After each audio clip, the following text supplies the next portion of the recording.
तो आदाब, नमस्कार, गुड इवनिंग, सत श्री अकाल। एक बार फिर आप तमाम लोगों का स्वागत है क्राइम तक की कहानी के इस एपिसोड में। उम्मीद है पूरी फैमिली अच्छी होगी, अपना और अपनों का ख्याल रख रही होगी। आज मंडे, वीक का पहला दिन, तारीख 19 फरवरी। एक शख्स 2 दिन पहले अपने व्हाट्सएप पे एक स्टेटस लगाता है। उस स्टेटस के जो मायने थे, उसका मतलब ये था कि ज़िंदगी जब तक बेहतर हो मुझे ज़िंदा रखना, और जब मौत मेरे लिए बेहतर लगे तो मुझे उठा लेना। ये 2 लाइन का स्टेटस। और स्टेटस लगाने के अगले ही दिन उस शख्स की मौत हो जाती है। अब लोग ये बातें कर रहे हैं कि इस स्टेटस का मतलब क्या, ऐसे वक्त पे क्यों लगाया, क्या उसे अंदेशा था, अंदाज़ा था।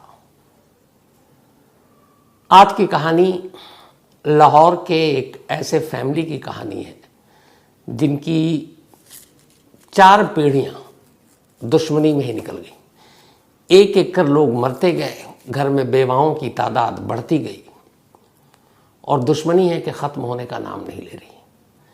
बहुत कुछ अलग हम देश हैं, लेकिन बहुत सारी चीज़ें आज भी मिलती जुलती हैं। कैसे लोगों को पॉलिटिशियन यूज़ करते हैं, फिर उन्हें क्रिमिनल बनाते हैं, फिर अपने लिए इस्तेमाल करते हैं, और जब उन्हें लगता है कि अब उनके कपड़ों पे दाग लग जाएगा तो फिर उन्हीं क्रिमिनल को किनारे लगा देते हैं, ठिकाने लगा देते हैं, या एक दूसरी फौज खड़ी कर लेते हैं, दूसरे गैंग से हाथ मिलाते हैं, और ये सिलसिला उनका चलता रहता है। एक ज़माने में किंग ऑफ लाहौर के नाम से एक शख्स हुआ करता था। उसका नाम था बिल्ला ट्रकांवाला। इंडिया पाकिस्तान के बंटवारे से पहले की बात है, जब बिल्ला और उसके पुश्तैनी धंधा यही था, ट्रांसपोर्ट का कारोबार। ट्रकें चलती थी बेशुमार, और लाहौर में ठीक ठाक दबदबा। और उस दबदबे के पीछे एक ये भी थी कि ये लोग पहलवानी के शौकीन थे। तो बिल्ला के जो फादर वालिद वो भी पहलवान, उनसे पहले के पुरखे भी पहलवान। वही विरासत में बिल्ला को मिला, वो खुद पहलवान। लहीम शहीम तस्वीर आप देख लें तो ये बिल्ला पहलवान है। एक ज़माने में लाहौर में तूती बोला करती थी। अब ट्रांसपोर्ट का धंधा, बहुत सारी चीज़ें होती हैं, दुश्मनी भी होती है, गैंग भी होता है, अलग कंपटीशन भी होता है। तो बिल्ला ट्रकावाला के फादर की किसी ने हत्या कर दी, कत्ल कर दिया। उसके बाद अब आ गई बदला लेने की जिम्मेदारी बिल्ला ट्रकावाला पर। बिल्ला ट्रकावाला ने भी फिर खून खराबा किया, और इतना ज़्यादा लाहौर के अंडरवर्ल्ड में नाम हुआ कि किंग ऑफ लाहौर कहा जाने लगा। जितने भी बाकी के गैंग थे या गैंगस्टर, वो डरने लगे थे। पर कहानी और नसीब देखिए कि बिल्ला ने उस ज़माने में 2 लोगों को, दोनों यतीम थे, उनको एक तरह से सहारा दिया। कहा हम तुम्हें पालते हैं। इनमें से एक का नाम था हनीफा और एक का नाम था बाबा। हनीफा और बाबा दोनों बिल्ला के मतलब एक तरह से आसरे में, और बिल्ला उन्हें एक बाप की तरह पाल रहा है। छोटे से बड़ा किया हनीफा और बाबा को। धीरे धीरे वक्त बीता, बिल्ला का नाम था तो दोनों ने अपना काम भी किया। अब चूँकि बिल्ला खुद ही एक गैंगस्टर डॉन, तो ये लोग भी उस रास्ते पर। लेकिन इनमें से हनीफा ने है जो उस वक्त पाकिस्तान फिल्म इंडस्ट्री में कदम रखा और फिल्मों में पैसे लगाने शुरू किए, प्रोड्यूस करने लगा। इत्तेफाक से बिल्ला का एक कज़न हुआ करता था, देखने में खूबसूरत। उस कज़न ने बिल्ला से ख्वाहिश जताई कि मुझे भी पाकिस्तानी फिल्म में काम करना है, मुझे हीरो बना दीजिए। तो उन्होंने कहा ठीक है, ये जो हनीफा है ये तो फिल्म बनाता ही है, चलो इसको बोलता हूँ। हनीफा से कहा कि तुम एक फ़िल्म बनाओ और मेरे कज़न को, मेरे भाई को तुम इसमें हीरो लो। हनीफा ने कहा ठीक है। उस ज़माने में करीब 1.5 लाख रुपए दिए, फिल्म बनाओ। वो फिल्म कभी बनी ही नहीं, बनी नहीं। बाद में फिर बात हुई, फिर कहा गया बनी नहीं तो पैसे लौटा दो, वो लौटाई नहीं। अब धीरे धीरे हनीफा और बाबा जिसको पाला पोसा बिल्ला ने, अब उसी की नज़र बिल्ला के सारी संपत्ति दौलत पर, कारोबार पर। पैसे दिए नहीं तो फिर दोनों के बीच में खाई खड़ी हो गई, दोनों अलग छोड़कर चले गए। लेकिन फिर उनको बेइज्जती भी लगा और उनको कब्ज़ा भी चाहिए था। 1994 में एक रोज़ बिल्ला अपने घर के बाहर सुबह सुबह फजर की नमाज़ पढ़कर बैठा हुआ, तभी कुछ लोग आते हैं, अंधाधुंध गोलियां चलाते हैं और बिल्ला अपने घर के दरवाजे पर ही मारा जाता है। जब बिल्ला के मरने की खबर आई तो पूरे लाहौर में कोहराम मच गया था, क्योंकि बिल्ला के नाम की तूती बोला करती थी। पॉलिटिकल पार्टी हो, पुलिस हो, ब्यूरोक्रेसी हो, हर जगह पहुंच जैसे बड़े बड़े डॉन्स की होती है। तो लाहौर का सच में वो डॉन था, किंग ऑफ डॉन। अब उसके मरने पे लोगों में एक दहशत भी फैली कि अब बिल्ला की मौत हुई है तो फिर खून खराबा तो होगा लाहौर में। खैर पुलिस ने, पॉलिटिशियन ने सब कुछ कूल किया। अब बिल्ला की मौत के बाद उसके बेटे की एंट्री होती है इस कहानी में। बेटा यानी कि आरिफ ट्रकावाला, बिल्ला का इकलौता बेटा था ये। अभी तक बिल्ला ने अपने बेटे को इस सारी चीज़ों से दूर रखा था और आरिफ ट्रकावाला जो है उसे भी मालूम था। उसने अपनी पत्नी, अपने बच्चे, इनको भी लाहौर से दूर दुबई में रखा और वहीं पढ़ा रहा था, क्योंकि यहाँ खतरा था। बाप डॉन, बाप की गोली मारकर हत्या कर दी गई। लेकिन अब बाप की मौत हो चुकी तो आरिफ को लौट कर आना पड़ा। आरिफ पाकिस्तान लौटा। अब उसने बहुत सारे अपने सिक्योरिटी गार्ड रखे इर्द गिर्द। उसके बाप के कातिल को सज़ा नहीं मिल रही थी। अब आरिफ ने चुन चुन कर, ये जो बाबा और हनीफा ने गैंग बना रखी थी, इनके साथ में एक बट गैंग जुड़ गया था, जिसमें 2 लोग थे बट गैंग में, इसरारुल हक बट और सुहैल शौकत बट। तो इन तमाम लोगों से दुश्मनी थी, क्योंकि आरिफ ट्रकावाला को मालूम था कि उसके बाप के मौत के पीछे यही लोग हैं।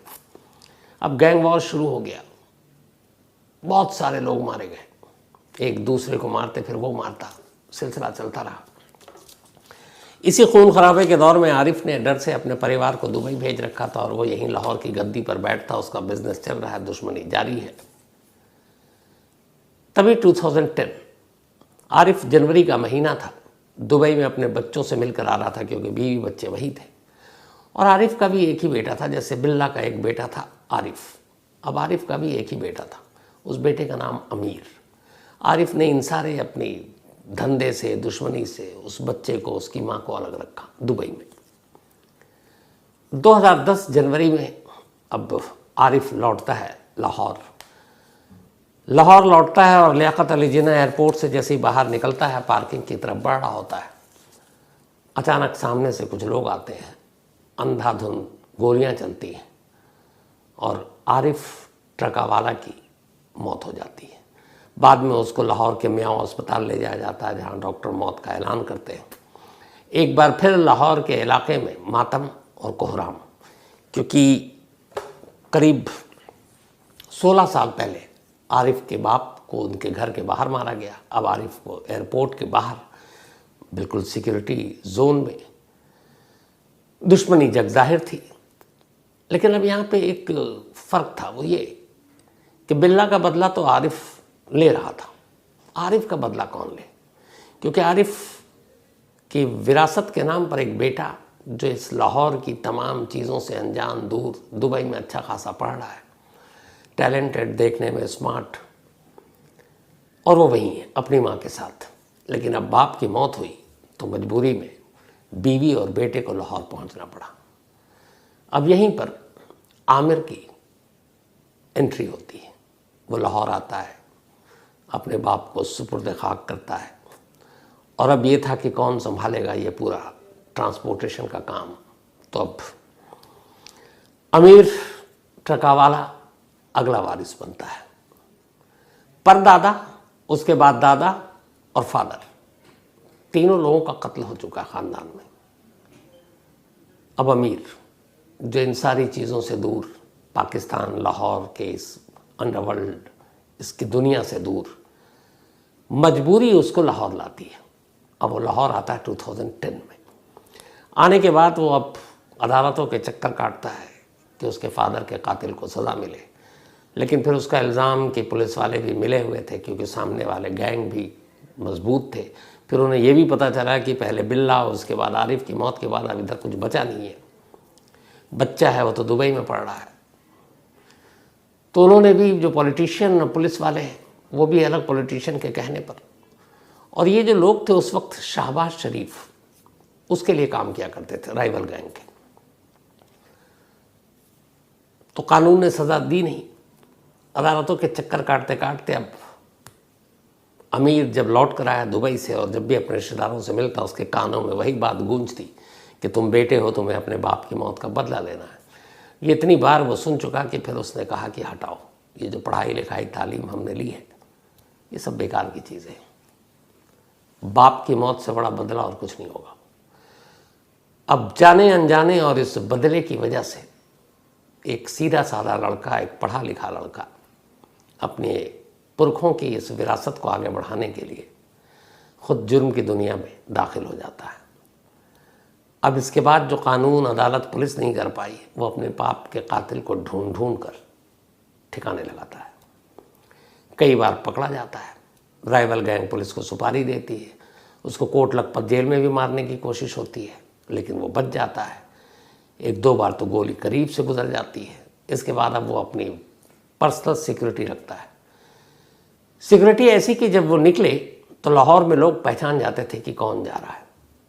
बिल्ला का पोता जा रहा है, ट्रका वाला जा रहा है।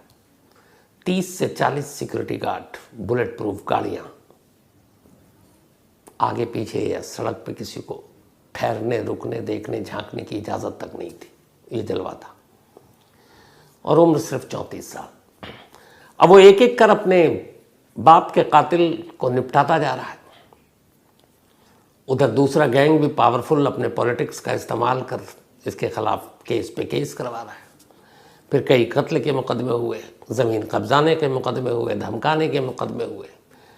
कमाल तो ये है कि 30-35 तो इसके पास लाइसेंसी हथियार थे, लेकिन वही है कि करप्शन में कुछ भी हो सकता है। एक बार तो इसको अमीर ट्रक वालों को पुलिस ने इसलिए गिरफ्तार किया कि उसके पास एक अवैध हथियार, इलीगल वेपन मिला था, कट्टा। हालांकि उसने कहा कि जिसके पास 30-35 लाइसेंसी है उसको एक कट्टे की क्या ज़रूरत है, लेकिन वो सब प्लान था। उसके लिए भी जेल भेजा गया, फिर बाहर आया और ये सिलसिला चलता रहा। जैसे लाहौर में ऐसे लोगों की भी कभी नहीं थी जो अमीर ट्रका वालों को एक रॉबिन हुड टाइप माना करते। तो कुकू एफएम के ऑडियो बुक लर्निंग एप्लीकेशन पर ऐसी एक और रॉबिन हुड की कहानी है। आनंद पाल सिंह, गैंगस्टर और रॉबिन हुड। वही आनंद पाल सिंह का इनकाउंटर हुआ था। बहुत सारे लोग रॉबिन हुड भी मानते हैं। तो कुकू एफएम के ऑडियो बुक लर्निंग एप्लीकेशन पर जाकर आप ये ज़रूर सुनें कि वाकई आनंद पाल सिंह एक गैंगस्टर ही था सिर्फ, या लोगों की मदद करने वाला रॉबिन हुड भी था। ये कहानी कुकू एफएम के ऑडियो बुक लर्निंग एप्लीकेशन पर मौजूद है। तो कुकू एफएम देश का बेस्ट ऑडियो शो प्लेटफॉर्म है। कुकू एफएम हर महीने 4200 घंटे के कंटेंट्स के साथ सामने आता है और इस पर 10,000 से ज़्यादा ऑडियो बुक हैं जिसे आप कभी भी, कहीं भी, किसी भी ज़ुबान में सुन सकते हैं, ख़ासतौर पर हिंदी में। इसमें biography, business, crime, entertainment, politics, तमाम बुक हैं। और क्राइम तक फैमिली के लिए ख़ास ऑफ़र है कुकू एफएम ऐप की तरफ से, और वो ऑफ़र है इस बार 50% डिस्काउंट। तो यानी आप पहले महीने के लिए सिर्फ 49 रुपीज़ में सब्सक्रिप्शन हासिल कर सकते हैं और 10,000 से भी ज़्यादा जो ऑडियो बुक का ख़जाना जहाँ चाहें जब चाहें सुन सकते हैं। और डिस्क्रिप्शन में लिंक है, तो लिंक में जाएं और क्राइम तक फैमिली के लिए क्राइम 50 कूपन कोड है, उसका इस्तेमाल करें और 50% डिस्काउंट पाएँ। 99 रुपीज़ का सब्सक्रिप्शन पहले मंथ के लिए सिर्फ 49 रुपीज़ में। दुश्मनी जारी थी। पिछले कुछ वक्त से अब अमीर ट्रका वाला को लगा, बल्कि कई बरस पहले से ही जब वो लाहौर में दाखिल हुआ तो उसे लग गया था कि जो पुरखों से चला आ रहा है, ये जो दुश्मनी चल रही है, शायद उसका अंजाम भी वही होगा जो उसके अब तक के पूर्वजों का हुआ है। उसकी शादी हुई वहीं अपने एक दूर की कज़न की लड़की से। शादी करने के बाद उसे 2 बच्चे हुए, 2 बेटे, दोनों भी बहुत छोटे हैं अभी।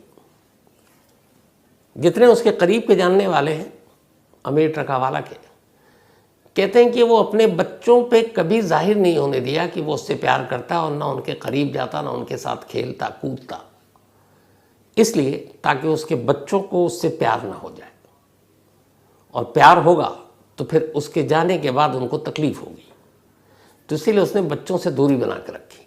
कुछ लोगों ने कहा कि तुम बिजनेस समेटो ये और चले जाओ जहाँ से आए थे यार, बच्चों को पढ़ाओ लिखाओ, शांति की ज़िंदगी गुजारो। लेकिन अब वो इतना सब कुछ कर चुका था बाप के कत्ल का बदला लेने के लिए उसके लिए वापसी मुमकिन नहीं थी। दुश्मनी बढ़ रही थी क्योंकि गैंग वॉर जारी था। दादा के ज़माने से 25 सालों में 50 लोग मारे जा चुके थे। तभी अमीर के एक जिगरी दोस्त की बहन की शादी थी और ये शादी के बाकी रस्में हो गई। वो एकदम उसका क्लोज फ्रेंड था, उसके दोस्त कम थे बट एक वो था। और उस दोस्त की बहन की पूरी शादी की सारी चीज़ों में ये अपने दोस्त के साथ शामिल था। इसके दोस्त का नाम था अमीर के हमजा। सारी रस्में हो गई। 18 फरवरी संडे यानी कि कल अब बारात आनी थी और अमीर और उसके दोस्त हमजा की बहन की विदाई थी। अब चूंकि मालूम था कि वो बहुत ही अजीज दोस्त है, शादी में तो जाएगा। ये बात दुश्मनों को भी पता थी। इत्तेफाक से इस शादी में जाने से एक दिन पहले अमीर ट्रकावाला ने अपने मोबाइल के व्हाट्सएप पे एक स्टेटस डाला और वो स्टेटस वही था जो मैंने आपको शुरू में बताया कि जब तक जिंदगी बेहतर लगे मुझे जिंदगी देना और जब लगे कि मौत मेरे लिए बेहतर है तो मुझे उठा लेना। लाहौर के चुंग इलाके में बारात आई कल, करीब 30 से ज़्यादा सिक्योरिटी गार्ड। लेकिन अब ये होता कि जब आप बारात में ऐसे फंक्शन में जाते हैं तो बहुत सारे मेहमान होते हैं, आप खाने के टेबल पर बैठते हैं तो अगर चारों तरफ हथियार से ही घेरे रहें तो अजीब सा लगता है। तो अमूमन ऐसे मौके पर देखा गया है, वीवीआईपी भी करते हैं कि एक दो को अपने पास रख लेते हैं, बाकी को थोड़ी दूरी पर कहते हैं रहने के, कुछ को गेट के बाहर छोड़ देते हैं, कुछ को गाड़ी के पास छोड़ देते हैं, एक दो उनके लिए पहरेदारी के लिए होता है। तो अमीर कल अपने टेबल पर बैठा हुआ अपने दोस्तों के साथ खाना खाने के लिए, तभी एक शख्स आया। तस्वीर खिंचानी थी क्योंकि डॉन की वैसी है जैसे अपने यहाँ भी है कि डॉन को भी लोग एडमायर करते हैं। तो उसने पहले तो उसके बराबर में बैठे हमजा, उसका लड़की का भाई, उसने अपने जेब से एक लिफाफा निकाला जिसमें 2000 रुपये सलामी थी। वो सलामी दिया और उसके बाद अचानक एक पिस्टल निकली और उसने अंधाधुन फायर कर दिया सीधे अमीर पर। गोली दिल और गर्दन पे लगी। इसके बाद आसपास में जो दो मेहमान थे उनको लगी। इत्तेफाक से उन्हीं में वहाँ के शहर के एक रईस जो किसी मॉल के मालिक थे, उनका भी गनर खड़ा था। जब उसने देखा तो उसने फ़ौरन, उसे लगा मेरे मालिक को भी गोली लग सकती है, उसने भी क्रॉस फायर किया। जो हमलावर था पहली गोली उसके आंख में लगी, वो वहीं गिर गया। इसके बाद बाकी सब गार्ड आए भागते हुए। शादी के मंडप में कोहराम मच गया। उठाकर जिन्ना हॉस्पिटल ले जाया गया। डॉक्टरों ने अमीर ट्रकावाला को डेड डिक्लेयर कर दिया, जबकि उसके दो दोस्त और उसमें एक कज़न भी है, उनका भी इलाज चल रहा है। जिसने हमला किया वो मारा गया। कहते हैं कि हमलावर उसी बट गैंग से आया था जिनके साथ इसकी पुरानी दुश्मनी चल रही है, इनके परिवार की दुश्मनी चली आ रही है। तीफी बट और सुहेल शौकत बट उसी गैंग का। अमीर की मौत की खबर जैसी फैली, एक बार फिर लाहौर में हंगामा। औरतें रोने लगी। पूरे इलाके में जहाँ ट्रकावाला का दबदबा था वहाँ लोग उतर आए। पुलिस के लिए भी मुसीबत। पाकिस्तान के हर न्यूज़ चैनल पर ब्रेकिंग न्यूज़ चली, तस्वीर चली, खबर चली, शूटआउट की तस्वीर चली। लेकिन इन सारी चीज़ों में इस ख़ानदान का चौथा चिराग बुझ गया। अमीर के परदादा से शुरू हुआ, फिर बिल्ला तक आया, फिर आरिफ, और अब जिसे दूर रखा था वो। बहुत सारे लोग पाकिस्तान में अब कह रहे हैं कि शायद 25 साल पुरानी दुश्मनी का ये दी एंड है, क्योंकि अब ट्रकावाला परिवार में कोई है नहीं जो इस मौत का बदला ले। क्योंकि अमीर के 2 बच्चे हैं और दोनों भी छोटे हैं। लेकिन यही बात अमीर के बारे में कहा गया था जब उसके फादर आरिफ की डेथ हुई थी और वो दुबई में था, और फिर वो लौट कर आता और एक एक कर बदला लेता है। अब ये भी है कि शायद अमीर की मौत के बाद उसका परिवार, खासतौर पर उसकी बीवी, अपने दोनों बच्चों को लेकर वापस दुबई चली जाए, क्योंकि वही उनके लिए सेफ जगह है। लेकिन क्या ये गैंग वॉर का दी एंड है, या उसके बच्चे जब बड़े होंगे और उन्हें जब ये कहानी सुनाई जाएगी तो वो भी अपने बाप की तरह अपने बाप की मौत का बदला लेने के लिए पाकिस्तान लौटेंगे और ये कहानी एक बार फिर आगे बढ़ेगी। तो ये कल हुए शूट आउट की तो कहानी थी, एक पहलू था। दूसरा पहलू, पाकिस्तान में जैसे अपने यहाँ कुछ वक्त पहले यूपी पुलिस ने टॉप 100 क्रिमिनल की लिस्ट निकाली थी, तो स्पेशली पंजाब और लाहौर के टॉप 10 क्रिमिनल की लिस्ट निकाली गई थी और उसमें कहा गया था कि इन लोगों का तो अंदर करो, पर अंदर करने में वहाँ की पुलिस भी यकीन नहीं रखती है। उसका यह है कि जिससे बन नहीं रही है उसको एनकाउंटर में निपटा दो, और जिससे बन रही है उसको उठा के जेल में बाहिफाजत डाल दो। तो वहाँ की जो टॉप अंडरवर्ल्ड डॉन गैंगस्टर की लिस्ट है उसमें एक नाम अमीर ट्रकावाला का भी था।